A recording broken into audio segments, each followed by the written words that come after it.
fears, and those fears happen to be the secrets the men are keeping from us. And today, in your family this week with Precious Caleb, we want to unravel the fears of our husbands. Our husbands are nurturing and nursing some fears, and those fears are their secrets. They don't want us to know about them. But if we know about them, we will know how to handle those fears so that they will live longer and happier lives, be married to us. So today, we are looking at our husband fears. Now, wherever you are, whether you believe it or not, if you're married, if you're about to get married, or you are around anybody that is married, the husband there is battling with 3 major fears. And those fears, we need to deal with them. Those fears actually are based on what is expected of them. And sometimes they are afraid that they may not be able to do what is expected of them. And those things are wrapped up in these 3 areas: protection, provision, and projection. So where you are looking at me, your husband is nursing the fears of not being able to provide for you, the fears of adequate provision for you. The fear of adequate provision for you is one of the reasons why your husband is behaving the way he is behaving. You complain about him not having enough time for you. You complain about him always out there working. You complain about him mixing up with so many persons, always with his friends. You don't know that that man is trying to distract himself from the reality in front of him, which is the fear of not being able to provide for you, not being able to provide for the children around him. Men battle with that fear. If you go through the scriptures, you discover that however we see it, whether we accept it or not, the provision for the family is supposed to be on the man. Even at the Garden of Eden, God said to the woman, your desires will be upon your husband. And when Bible talked in the New Testament about provision, he said any man that cannot provide for his family. So there are so many reasons why men are on the edge all the time, because they need to provide, and they know that if they don't provide adequately, some other men around may seem to be providing for their own better, even if they are not. And they don't want that situation whereby they don't measure up to your needs, to your expectations. Yes, and they are working hard. Sometimes they leave very early in the morning. They work till they come back late in the night. Sometimes at the end of the month, when they earn their salary, they don't even use the salary to buy clothes for themselves. They don't use the salary to do anything special for themselves. They want to use the salary to ensure that they make adequate provision for you and for the children, because they believe that in their ability to provide is in their right to earn or to expect respect from you. Although it's not supposed to be so, yes, respect for them is expected of us, the wives, not based on their ability to provide, but they are trying to think that if they don't provide, we will not respect them. But the truth is this: whether we believe it or not, the fear of not being able to provide adequately for us is one of the reasons why our husbands are working, are joining groups, are joining associations, are joining clubs, are looking for contracts, are trying to get this job. You know how our husbands feel when they come back, they discover that there is no light. What did they say? They say that they just came, the power company came and disconnected the light. They will feel like, oh, so I cannot provide power, I cannot provide light for my family. And when they look around and see that their neighbors have lights, they'll feel like, oh, I've failed my family members. You understand? Sometimes they go out of their ways to borrow, to ask for loan, to collect from people, because they feel that if they don't provide, they have disappointed you.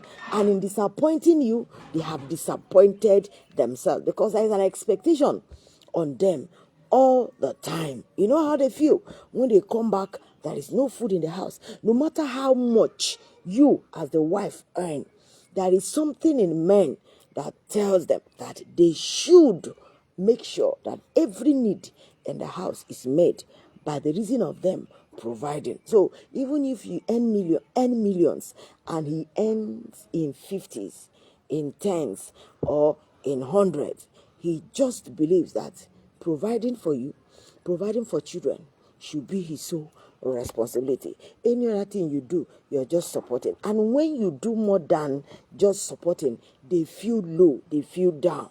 They may not tell you, but it bothers them. So your husband is battling with that fear of not being able to provide enough for you and for the children. They come back to the house, they discover that school fees have not been paid. They've not provided education, adequate education or comfort for the children. They come back, they realize that rent has not been paid. They feel that, so I can't even provide shelter, accommodation for my family. They don't want to deal with that. So they fight to ensure that everything needed is made available by them. Did you get that? So one of the fears your husband is nursing is the fear of not being able to provide adequately for you and the children. Yes, because they believe that it is left for them. It is their duty, it's their responsibility to make adequate provision for the family. And I tell you, it's a challenge to man. That is number one fear.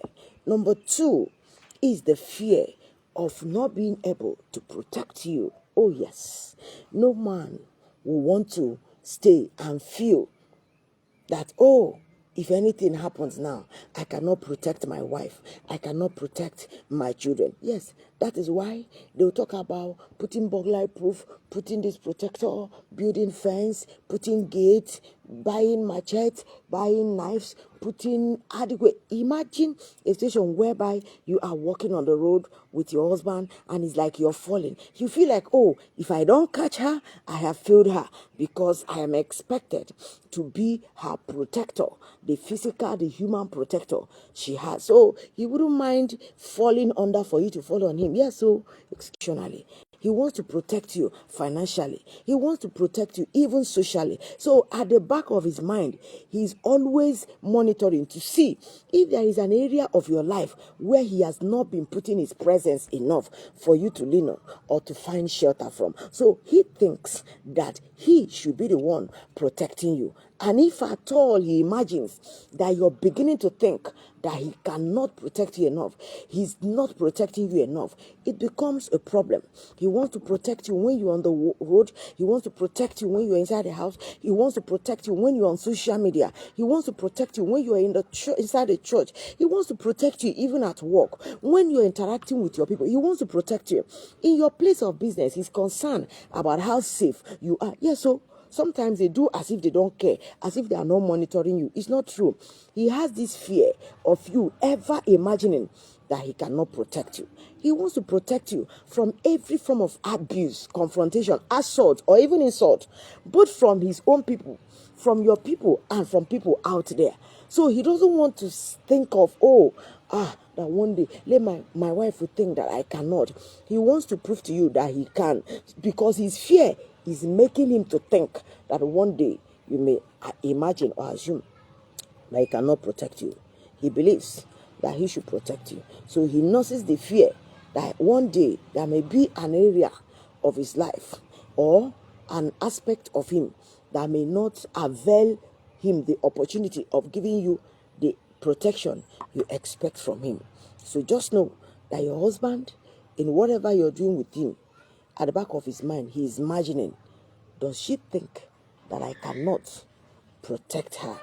Does she sometimes imagine that I am not giving her adequate protection?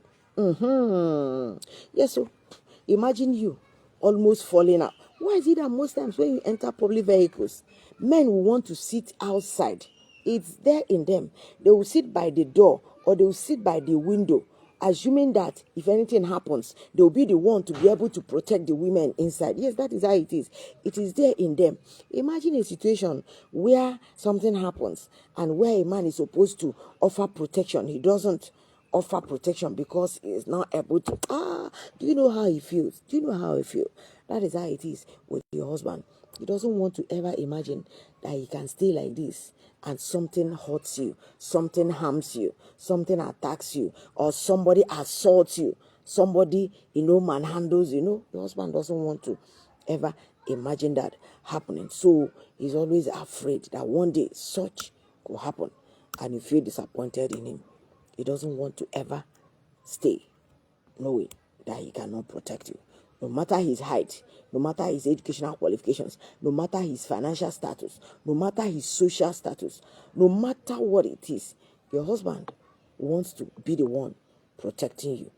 Yes, because it makes him to feel that he's truly a man. Yes, that he's truly a man, that is meeting up with the expectations on him. So know it that sometimes he's afraid that something will come up and he won't be able to give you the protection you need. The third one is the fear of his inability to project you. Yes, it is the fear of inability to project you. So know it that at the time your husband was thinking of getting married to you, at the back of his mind, he was seeing a beautiful future with you.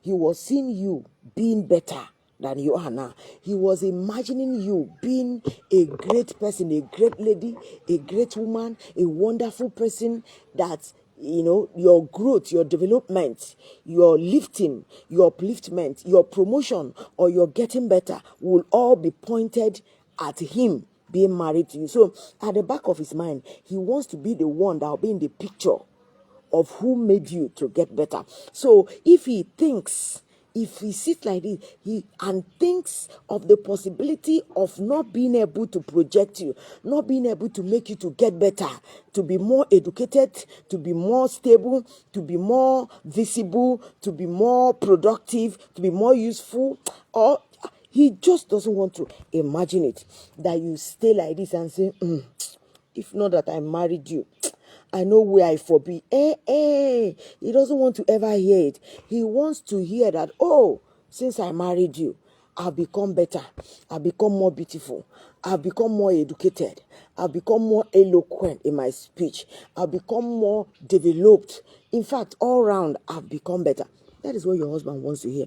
He does not want to ever imagine that there is this possibility of you not getting better after you have married him, after you have got married to him. So that is the third fear men, our husbands, are having. The first fear is the fear of inadequate protection.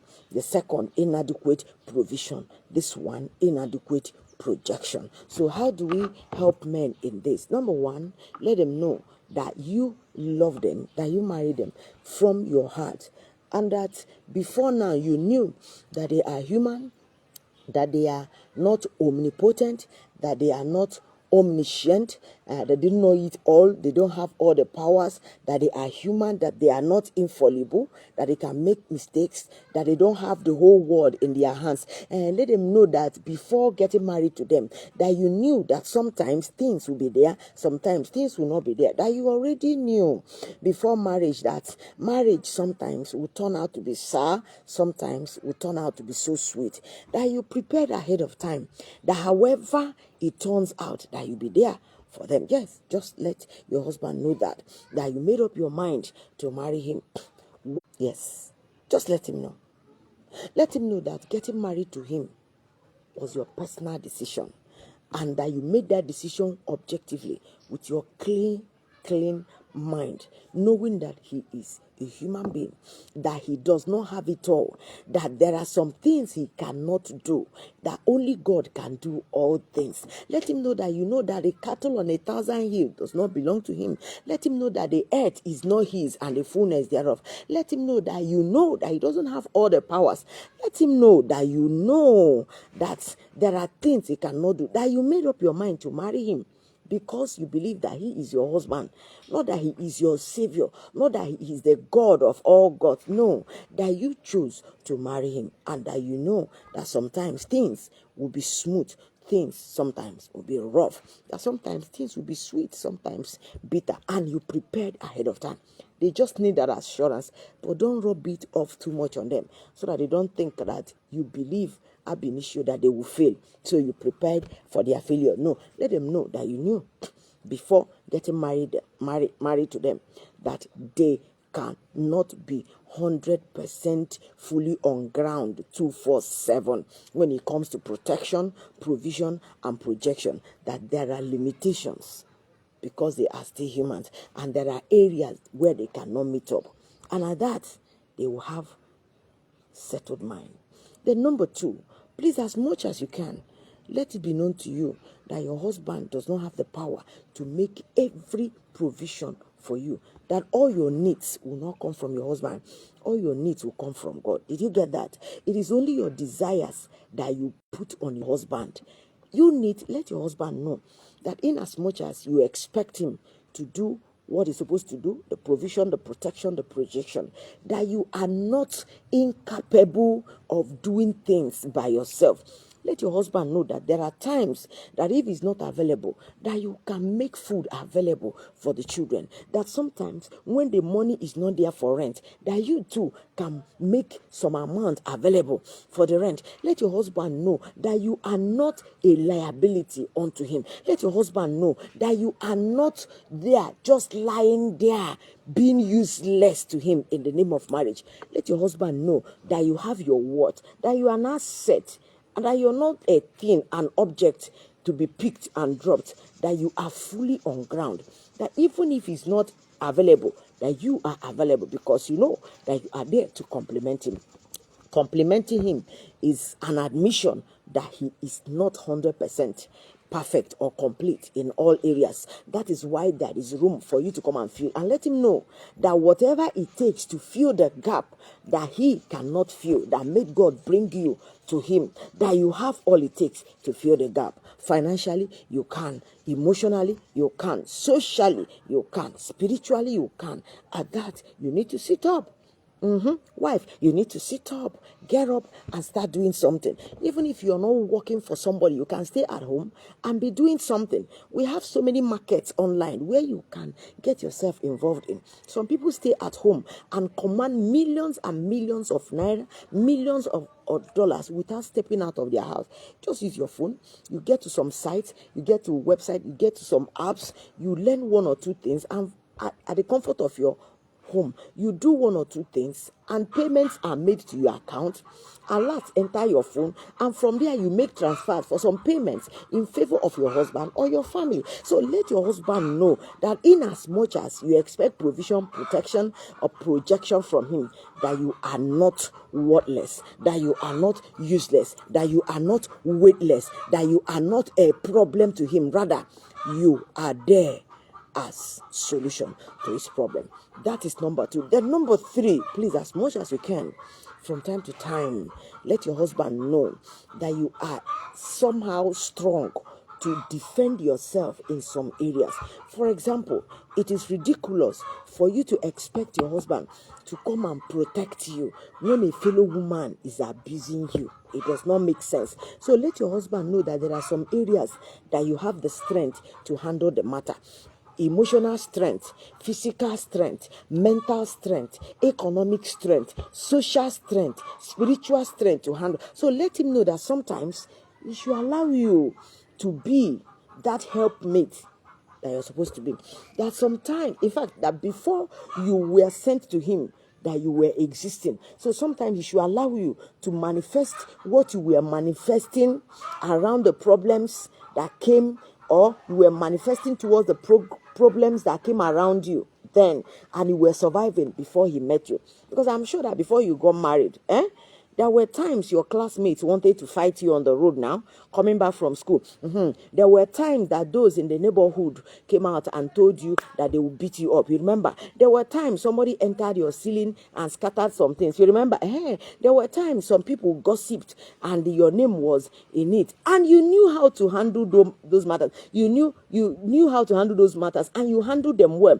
Now, don't forget those things you were able to do in those days for yourself. From time to time, bring those things up and do them for yourself so that your husband will have breathing space. Yes, so did you understand?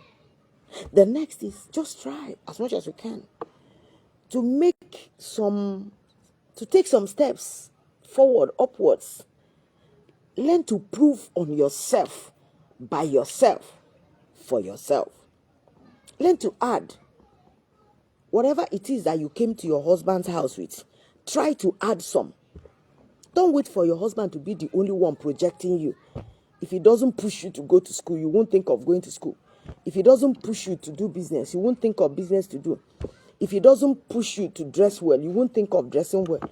Don't wait for your husband to be pushing you. Sometimes it can be overwhelming on them. So try from time to time to make efforts to project yourself. Projecting yourself is developing yourself, making yourself visible, bringing yourself forward. Yes, try and think of how to. If you notice that speaking English is a big problem, don't wait for your husband to be teaching you all the time. Sometimes when he leaves, pick some books and start reading. The ones you don't understand, when he comes back, you ask people around. At that, you're making effort. So what's my point? Let your husband notice that you're making effort to project yourself. Let your husband see that you're making effort in some other areas, so that the weight of what the fears are bringing to your husband will not bring your husband down. This is your family this week with Precious Caleb. Is a weekly outreach arm of Family of Focus International, a fully registered NGO that tries to reach out to the singles, the married, the separated, the divorced, and the widows, seeing how to ensure that their relationships work, the marriages get sweeter, and the homes are more peaceful. So every week we come your way by this particular program called Your Family This Week with Precious Caleb, where we discuss sensitive topics that concern our relationships, marriages, and homes. And today we just try to say that our husbands have fears, and their fears are on the fears of inadequate protection, the fear of inadequate provision, and the fears of inadequate projection. They're afraid that may not be able to protect you enough. They're afraid that may not be able to provide for you enough. Sometimes they're afraid that they may not be able to project you enough. And we are trying to say, women, in as much as these fears are there, they may not tell us. We have discovered they have such fears. What are we supposed to do? Number one, we must let them know that we made up our minds to marry them in spite of their inadequacies. Let them know that before getting married to them, we knew that they are not omniscient God. They are not all-knowing God. They are not omnipotent God. They are not all-powerful God. That we knew that they are human beings, that they are imperfect, and they are not infallible, that they are fallible. Yes, that they can make mistakes, that they can stay without having all at the same time. We always let them know that before marrying them, we knew that sometimes the days will get dark and sometimes days will get brighter, and we prepared well before getting married to them. Number two, we'll also try as much as we can to ensure that we complement the efforts they are making by making ourselves available for that little space in them that made God to think of complementing them by bringing help me to them. That means we are not coming to them empty. That no matter how big, how large, how full, how rich, how wealthy, how loaded our husbands are, there must be something about us that is unique, that will carry and come to our husbands, that will not be worthless, will not be useless, will not be helpless, will not be liabilities to them. Yes, so that will be assets, will be full of value. Our worth is something they cannot imagine. Yes, so because we are not coming empty handed to them. Yes, of course, we did not come into this marriage empty-handed. So if at all you're watching me right now and there is nothing you're contributing positively in that marriage, you are the reason why that man is dying of the fear. So you get up right now, sit up, and start doing something that will be of benefit to that man, to that marriage, and to that home. The third we talked about is, please don't wait for every provision to be made to you. Don't wait for the protection or the projection. Always remember how you survived in the past before you got married to him, and pick those skills and see how you can put those skills at work, so that sometimes before he comes back, you have prepared food, because there was a time you were looking for what to eat and you were getting food available for yourself before you got married. So now, why not think of how you were surviving in those days in a good way anyway, and try and get something. Yes, so imagine, ask yourself, what if it's not there? won't I live? Did you understand that? And see how to help. Then the next is, please don't wait for him to be the one projecting you all the time. Get up and project yourself. Projecting yourself means improve, get better, develop, advance. Okay? Yes, add to what you were before you got married to him. Yes, so add to what you were or what you used to be positively before you got married to him. At that, the weight on our husbands will be less. My name is Precious Caleb, and I'm thinking that I've been a blessing to you today. And if you wouldn't mind, keep praying for us, keep reaching out to us, be encouraging us as we try to reach out to relationships, marriages, and homes, because we want them to work, we want them to be sweeter, we want them to be peaceful. And we are saying today, husbands, we know that you have fears. Yes, we know about the fears. That is why we didn't tell you, but we know.